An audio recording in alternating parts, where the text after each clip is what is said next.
Ertugrul Ghazi سلطنت عثمانیہ کے بانی ہیں۔ آپ کی پیدائش 1191 میں ہوئی اور وفات 1280 میں۔ کچھ کتابیں 1281 بناتے ہیں۔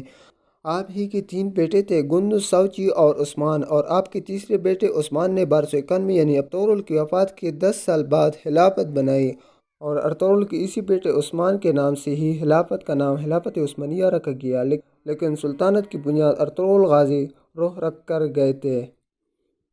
اس کے بعد عیسی سلطنت نے 1291 سے لے کے 1924 تک 600 سال تک ان ترکوں کی تلواروں نے امت مسلمہ کا دفاع کیا۔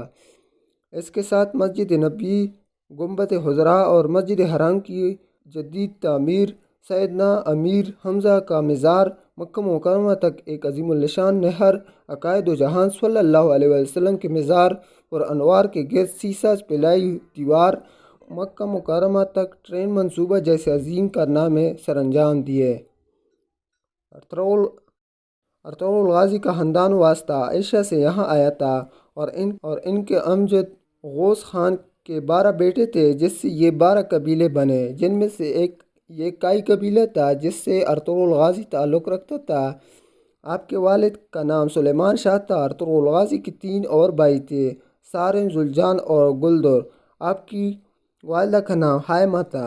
آپ کے قبیلے کا سب سے پہلے واسطہ ایشیا، سنٹرل ایشیا سے ایران، پھر ایران سے اناطولیہ آئے تھے، منگولوں کی یلغار سے نمٹنے کے لیے، جہاں سلطان علاء الدین جو سلجوق سلطنت کے سلطان تھے، اور یہ سلجوق ترک سلطنت سلطان الف ارسلان نے قائم کی تھی، 1071 کو عبرتناک شکست دے کے، اور سلطان الف ارسلان تاریخ کی بہت بڑی شخصیت تھی، اور اسی سلطنت کے آگے جا کے سلطان علاء الدین بنے تھے۔ اسی سلطان علاء الدین کے سائے تلے یہ 12 قبیلے غوث خان رہتے تھے، اور اس کائی قبیلے کے چیف ارطغرل بنے۔ اپنے والد سلیمان شاہ کی وفات کے بعد سب سے پہلے اہلت آئے تھے، پھر اہلت سے حلب گئے تھے۔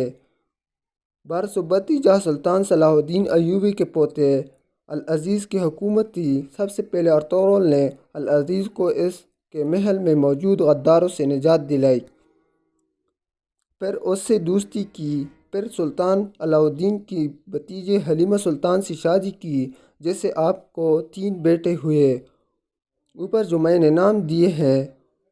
ایوبیوں اور سلجوقیوں کی دوستی کروائی، صلیبیوں کے ایک مضبوط قلعے کو فتح کیا جو حلب کے قریب تھا۔ اس کے بعد ارطغرل سلطان علاء الدین کے بہت قریب ہو گیا۔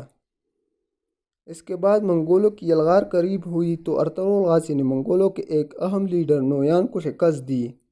نویان منگول بادشاہ اوکتائی خان کا تھا۔ اوکتائی خان چنگیز خان کا بیٹا تھا، اور اس اوکتائی کا بیٹا ہلاکو خان تھا، جس نے بغداد کو اس قدر روندا تھا کہ بغداد کی گلیاں خون سے بھر گئی تھی، دریا فرات سرخ ہو گیا تھا۔ اسی نویان کو شکست ارطغرل نے دی تھی، اور پھر ارطغرل غازی اپنے قبیلوں کو لے کے سوغت آئے، بالکل تنتیا کے قریب، اور پہلے وہاں بازنطین کے ایک اہم قلعے کو فتح کیا، اور یہاں تمام ترک قبیلوں کو اکٹھا کیا، اور سلطان علاء الدین کے بعد آپ کے بیٹے غیاث الدین سلطان بن گئے۔ ان کی بیٹی کے ساتھ ہی عثمان کی شادی ہوئی۔ ایک جنگ میں سلطان غیاث الدین شہید ہو گئے تو عثمان غازی سلطان بن گئے، اور ان کی نسل سے جنگ کے سلطان محمد فاتح روح تھے، جس نے 1453 میں جا کے قسطنطنیہ فتح کیا تھا، اور اسی پہ حضور صلی اللہ علیہ وسلم کی غیبی خبر پوری ہوئی۔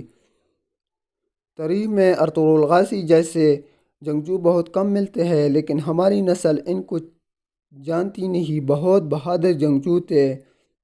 آپ پر واریر جنگجو اسلام میں گزرا، اس پہ جس نے کچھ نہ کچھ اسلام کے لیے کیا، اس کا ایک روحانی پہلو ضرور ہے۔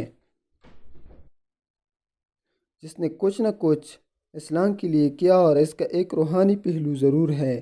اس کے پیچھے ایک روحانی شخصیت ضرور ہوتی ہے، جس کی ڈیوٹی اللہ پاک نے لگائی ہوتی ہے۔ تاریخ اٹھا لے بھلے اسلام کے آغاز سے لے کے اب تک، آج بھی اگر کوئی اسلام کے لیے امت مسلمان کے لیے کوئی ڈیوٹی کر رہا ہے تو اس کا روحانی پہلو بھی ضرور ہوگا۔ اس جنگجو ارطغرل غازی کے پیچھے اللہ پاک نے ڈیوٹی لگائی تھی، وہ شیخ محی الدین ابن العربی رحمۃ اللہ علیہ تھے۔ آپ درجنوں کتب کے مصنف ہیں۔ اس کے ساتھ آپ نے قرآن پاک کی مایہ ناز تفسیر بھی لکھی۔ علم کی دنیا کے بادشاہ جانے جاتے ہیں اور تصوف میں بھی اپنا ثانی نہیں رکھتے تھے، جو اندلس سے ارطغرل غازی کی روحانی مدد کو پہنچتے تھے۔ امام ابن العربی نے ارطغرل غازی کو 2 مرتبہ موت کے منہ سے نکالا اور ہر وقت ارطغرل کی روحانی مدد کرتے رہتے تھے۔ اللہ پاک نے ارطغرل غازی کا رتبہ بلند فرمائے اور ہزاروں رحمتیں ہوں ان پہ۔ اگر ویڈیو اچھی لگی ہو تو ویڈیو کو لائک کریں اور چینل کو سبسکرائب کریں۔